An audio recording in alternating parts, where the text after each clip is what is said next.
নতুন ভূমি আইনে ওয়ারিশ বঞ্চিত করে দলিল সম্পাদন করলে এবং প্রতারণার মাধ্যমে যদি আপনি দলিল সম্পাদন করলে আপনাকে 3 থেকে 5 বছর পর্যন্ত জেল এবং 10,000 টাকা থেকে 10 লক্ষ টাকা পর্যন্ত জরিমানা করা হবে নতুন ভূমি আইনে, ভূমি অপরাধ প্রতিরোধ অধিকার আইন 2023-এ।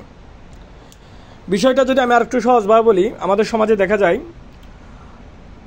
আপনার বাতিজা কিংবা বাতিজিকে কিংবা এমন বাগনা বাগনিকে সম্পদ থেকে বঞ্চিত করে দলিল সম্পাদন করা, এবং দেখা যায় বিভিন্নভাবে প্রতারণামূলকভাবে দলিল সম্পাদন করা, যেমন অসুস্থ ব্যক্তিকে চিকিৎসার নাম দিয়ে রেজিস্ট্রি অফিসে গিয়ে দলিল সম্পাদন করা কিংবা মানসিক ভারসাম্যহীন ব্যক্তির কাছ থেকে দলিল সম্পাদন করা।